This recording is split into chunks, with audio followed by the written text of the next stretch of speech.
Everyone, back to my channel. Good morning সবাইকে। সবাই কেমন আছো? আশা করছি বেশ ভালো আছো, আর আমিও বেশ ভালো আছি। তো আজ মঙ্গলবার, তো সকালবেলা ঘুম থেকে উঠে ফ্রেশ হয়ে নিয়েছি। তার আগে তোমাদের বলছি, আজকে আমি একটা মাটন রেসিপি তোমাদের সাথে শেয়ার করব। স্কিপ না করে পুরো ব্লগটা দেখবে, আশা করি তোমাদের বেশ ভালো লাগবে।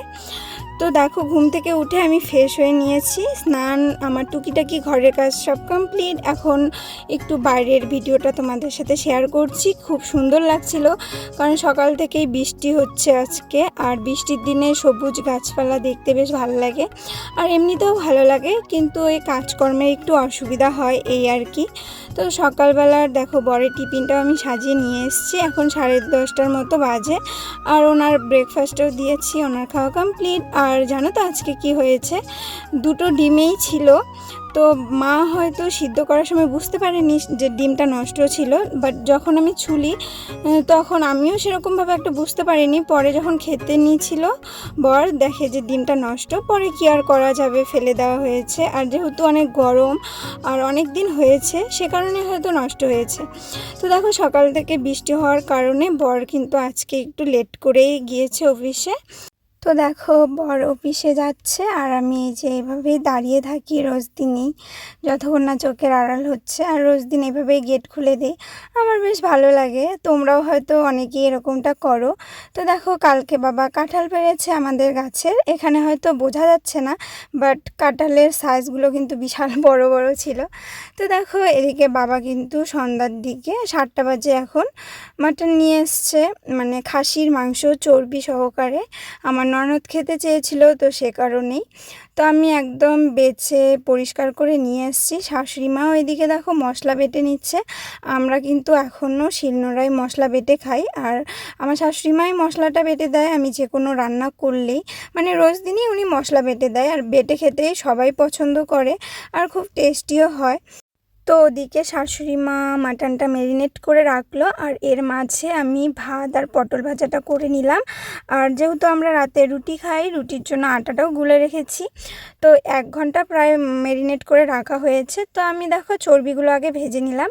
সেই তেলের মধ্যে দারচিনি, লবঙ্গ, এলাচ, শুকনো লঙ্কা, তেজপাতা, পেঁয়াজ কুচি, রসুন কুচি আর কয়েকটা জিরে দিয়েছি সম্বাসের মধ্যে। তারপর ম্যারিনেট করে রাখা মাটনটা দিয়ে দিলাম। আর যে পেঁয়াজ কুচি আর রসুন অনেকটাই পরিমাণ ছিল, যখন ম্যারিনেট করে তখন দিয়েছিল, তাই সম্বাসের মধ্যে আমি একটু কম দিয়েছি। তো দেখো, এর মাঝখানে আমি দুধ গরম করেও নিচ্ছি। আর এদিকে দেখো অনেকটাই কষিয়ে এসছে, মানে আমি ঢেকে ঢেকে পুরো রান্নাটা করেছি।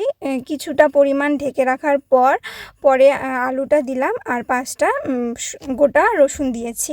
তো অনেকেই কিন্তু মাটনের মধ্যে আলু ভেজে রেখে দেয় আগেই, তো আমি এখানে ভাজা আলু ইউজ করলাম না আজকে।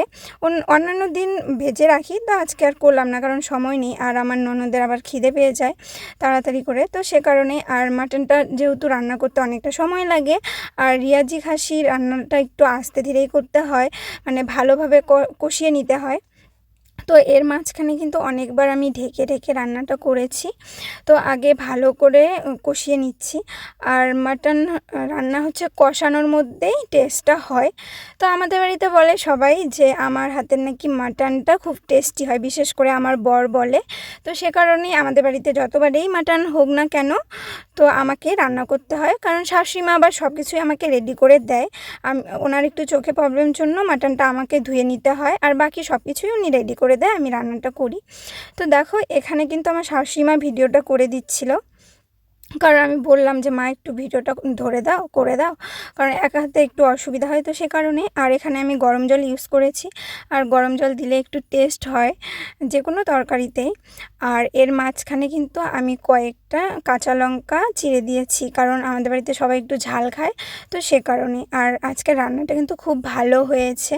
তোমরা কে কীভাবে রান্না করো অবশ্যই আমাকে কমেন্টে জানাবে, আর আমার রান্নাটা কেমন লাগলো সেটাও কিন্তু অবশ্যই আমাকে কমেন্টে জানাবে। আর যেহেতু আমি একা ভিডিও শ্যুট করি, সে কারণে সব কিছু ঠিকঠাকভাবে তোমাদের সাথে শেয়ার করতে পারি না, কারণ একা হাতে একটু অসুবিধা হয়। তো এই যে আমার ফাইনালি মাটনের লুক কেমন হয়েছে দেখতে অবশ্যই কমেন্টে জানাবে। আর খেতে কিন্তু খুব ভালো হয়েছে। তো সবারই খাওয়া কমপ্লিট, এখন 10:30 পৌনে 11টার মতো বাজে। তো আমি সাজিয়ে আমাদের ঘরে নিয়ে আসলাম, আর রুটিও করে নিয়েছি। আর তোমরা শুধু কালারটা একবার দেখো, কি দারুণ হয়েছে না? খেতেও কিন্তু খুব ভালো হয়েছে। তো আজকের ব্লগটা কেমন লাগলো তোমাদের অবশ্যই কমেন্টে জানাবে। ভালো লাগলে লাইক কমেন্ট শেয়ার করবে, সাবস্ক্রাইব করে পাশে থাকবে। সবাই সুস্থ থেকো, ভালো থেকো, টাটা। দেখা হচ্ছে নেক্সট কোনো ব্লগে তোমাদের সাথে আবার।